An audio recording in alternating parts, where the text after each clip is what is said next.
Hi, I am Mehmet Efe Gökmen. I'm an electrical and electronics engineering student at Bilkent University. Today, I'm going to present my Physics 101 lab project. The primary objective of this experiment is to analyze the kinematics of projectile motion on an inclined air table and investigate how the launch angle affects the horizontal range.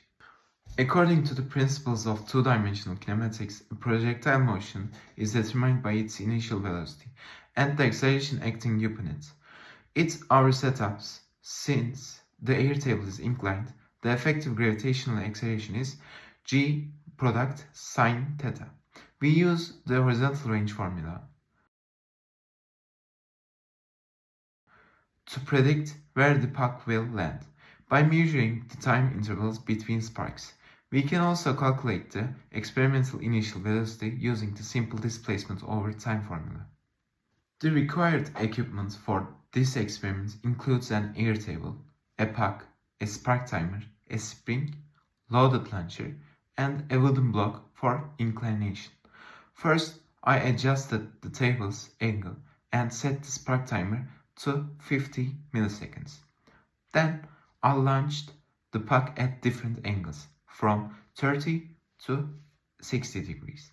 For each trial, the spark timer recorded the trajectory on a data sheet, allowing me to measure the distance between dots accurately.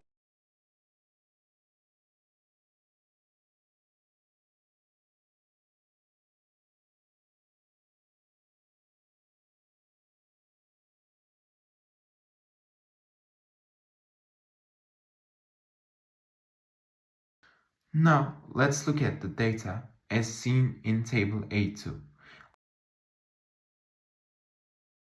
I calculated initial velocity for each trial. For instance, at a 37 degrees launched angle, our experimental velocity was approximately 0.589 meters per second. When we look at the graph of range versus launch angle, we can see a clear trend. My analysis show that maximum range is achieved near 45 degrees, which is consistent with the theoretical model. However, there is a small disparity between the theoretical and the experimental values. In conclusion, the experiment successfully demonstrated the fundamental laws of projectile motion. I found an error percentage of about 15.49%. This error likely occurred due to external factors such as friction between the puck and the table, air resistance, and minor measurement inaccuracies on the datasheet.